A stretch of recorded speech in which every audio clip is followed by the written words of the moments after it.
Kisah nyata seorang pemuda Arab yang menimba ilmu di Amerika. Ada seorang pemuda Arab yang baru saja menyelesaikan bangku kuliahnya di Amerika. Pemuda ini adalah salah seorang yang diberi nikmat oleh Allah berupa pendidikan agama Islam, bahkan ia mampu mendalaminya. Selain belajar, ia juga seorang juru dakwah Islam. Ketika berada di Amerika, ia berkenalan dengan salah seorang Nasrani. Hubungan mereka semakin akrab dengan harapan semoga Allah Subhanahu wa Ta'ala memberinya hidayah masuk Islam. Pada suatu hari, mereka berdua berjalan-jalan di sebuah perkampungan di Amerika dan melintas di dekat sebuah gereja yang terdapat di kampung tersebut. Temannya itu meminta agar ia turut masuk ke dalam gereja. Semula ia berkeberatan, namun karena ia terus mendesak, akhirnya pemuda itu pun memenuhi permintaannya, lalu ikut masuk ke dalam gereja dan duduk di salah satu bangku dengan hening, sebagaimana kebiasaan mereka. Ketika pendeta masuk, mereka serentak berdiri untuk memberikan penghormatan lantas kembali duduk. Di saat itu si pendeta agak terbelalak ketika melihat kepada para hadirin dan berkata, "Di tengah kita ada seorang muslim. Aku harap ia keluar dari sini." Pemuda Arab itu tidak bergeming dari tempatnya. Pendeta tersebut mengucapkan perkataan itu berkali-kali, namun ia tetap tidak bergeming dari tempatnya. Hingga akhirnya pendeta itu berkata, "Aku minta ia keluar dari sini dan aku menjamin keselamatannya." Barulah pemuda ini beranjak keluar. Di ambang pintu ia bertanya kepada sang pendeta, "Bagaimana Anda tahu bahwa saya seorang muslim?" Pendeta itu menjawab, "Dari tanda yang terdapat di wajahmu." Kemudian ia beranjak hendak keluar, namun sang pendeta ingin memanfaatkan keberadaan pemuda ini, yaitu dengan mengajukan beberapa pertanyaan. Tujuannya untuk memojokkan pemuda tersebut dan sekaligus mengokohkan markasnya. Pemuda muslim itu pun menerima tantangan debat tersebut. Sang pendeta berkata, "Aku akan mengajukan kepada Anda 22 pertanyaan dan Anda harus menjawabnya dengan tepat." Si pemuda tersenyum dan berkata, "Silahkan." Sang pendeta pun mulai bertanya. Pertanyaan pertama, sebutkan satu yang tiada duanya. Pertanyaan yang kedua, dua yang tiada tiganya. Pertanyaan yang ketiga, tiga yang tiada empatnya. Pertanyaan keempat, empat yang tiada limanya. Pertanyaan kelima, lima yang tiada enamnya. Pertanyaan keenam, enam yang tiada tujuhnya. Pertanyaan ketujuh, tujuh yang tiada delapannya. Pertanyaan kedelapan, delapan yang tiada sembilannya. Pertanyaan sembilan, sembilan yang tiada sepuluhnya. Pertanyaan 10, sesuatu yang tidak lebih dari 10. Pertanyaan 11, 11 yang tiada 12-nya. Pertanyaan 12, 12 yang tiada 13-nya. Pertanyaan 13, 13 yang tiada 14-nya. Pertanyaan 14, sebutkan sesuatu yang dapat bernafas namun tidak mempunyai ruh. Pertanyaan ke-15, apa yang dimaksud dengan kuburan berjalan membawa isinya? Pertanyaan ke-16, siapakah yang berdusta namun masuk ke dalam surga? Pertanyaan 17, sebutkan sesuatu yang diciptakan Allah namun dia tidak menyukainya. Pertanyaan ke-18, sebutkan sesuatu yang diciptakan Allah dengan tanpa ayah dan ibu. Pertanyaan ke-19, siapakah yang tercipta dari api? Siapakah yang diazab dengan api? Dan siapakah yang terpelihara dari api? Pertanyaan ke-20, siapakah yang tercipta dari batu? Siapakah yang diazab dengan batu? Dan siapakah yang terpelihara dari batu? Pertanyaan ke-21, sebutkan sesuatu yang diciptakan Allah dan dianggap besar. Dan pertanyaan ke-22, pohon apakah yang mempunyai 12 ranting? Setiap ranting mempunyai 30 daun. Setiap daun mempunyai 5 buah, 3 di bawah naungan dan 2 di bawah sinar matahari. Mendengar pertanyaan tersebut, pemuda itu tersenyum dengan senyuman mengandung keyakinan kepada Allah. Setelah membaca basmalah, ia lalu berkata, "Yang pertama, satu yang tiada duanya ialah Allah Subhanahu wa Ta'ala. Yang kedua, dua yang tiada tiganya ialah malam dan siang. Allah Subhanahu wa Ta'ala berfirman, dan kami jadikan malam dan siang sebagai dua tanda kebesaran kami."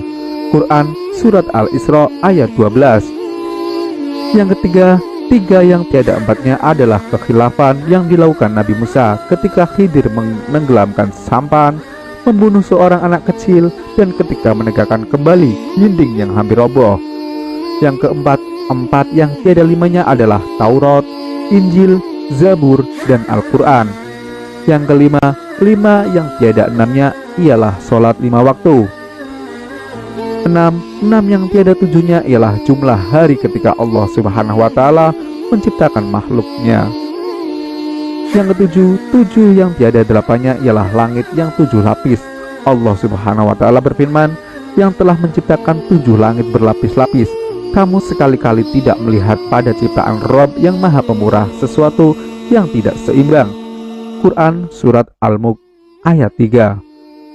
Yang kedelapan, 8 yang tiada 9-nya ialah malaikat pemikul arsy Ar-Rahman. Allah Subhanahu wa Ta'ala berfirman, dan malaikat-malaikat berada di penjuru-penjuru langit, dan pada hari itu 8 orang malaikat menjunjung arsy Rabbmu di atas kepala mereka. Quran Surat Al-Haqq ayat 17. Yang ke-9, 9 yang tiada 10-nya adalah mukjizat yang diberikan kepada Nabi Musa. Tongkat, tangan yang bercahaya, angin topan, musim paceklik, katak, darah, kutu, dan belalang. Yang ke-10, sesuatu yang tidak lebih dari 10 ialah kebaikan. Allah Subhanahu wa Ta'ala berfirman, barang siapa yang berbuat kebaikan maka untuknya 10 kali lipat. Quran Surat Al-An'am ayat 160. Yang ke-11, 11 yang tiada 12-nya ialah jumlah saudara-saudara Yusuf. Yang ke-12, 12 yang tiada 13-nya ialah mukjizat Nabi Musa yang terdapat dalam firman Allah. Dan ingatlah ketika Musa memohon air untuk kaumnya, lalu kami berfirman, pukullah batu itu dengan tongkatmu, lalu memancarlah daripadanya 12 mata air. Quran Surat Al-Baqarah ayat 60. 13 yang tiada 14-nya ialah jumlah saudara Yusuf ditambah dengan ayah dan ibunya. 14, adapun sesuatu yang bernafas namun tidak mempunyai ruh adalah waktu subuh. Allah Subhanahu wa Ta'ala berfirman, dan waktu subuh apabila fajarnya mulai menyingsing.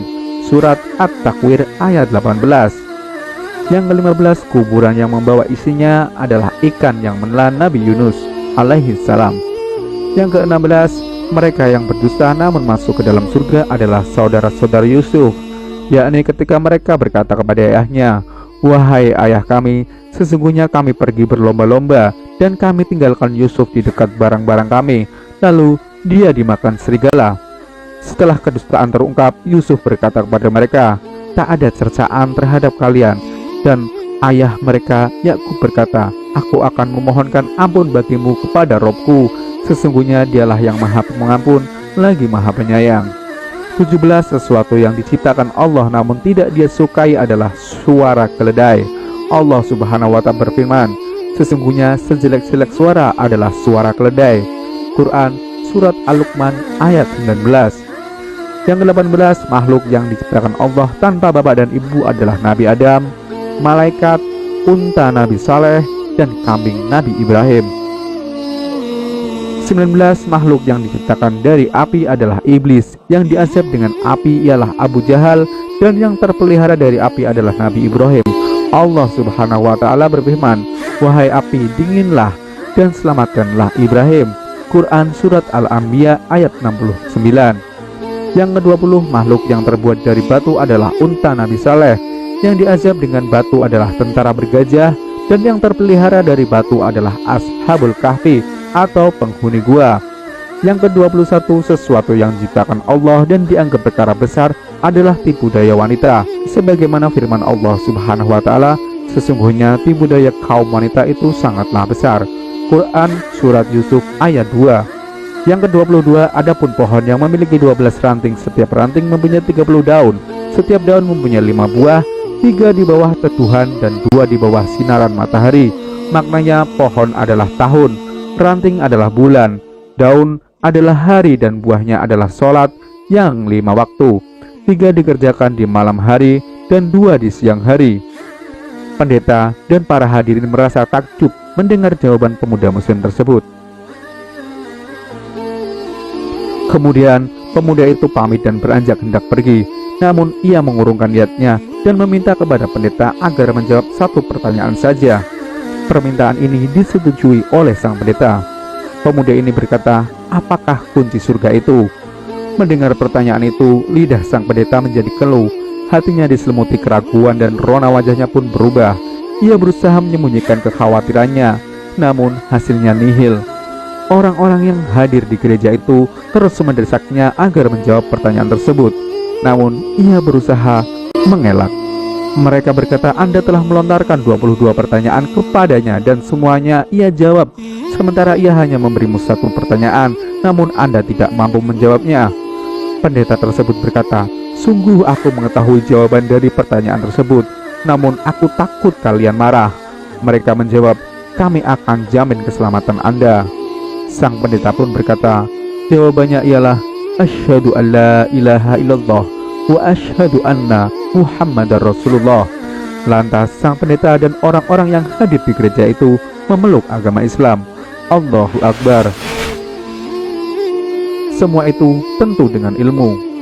Ambillah hikmah dari kisah ini. Semoga Allah limpahkan kita dalam iman dan takwa kepadanya, kapan dan dimanapun kita berada. Amin. Sekian informasi yang bisa latar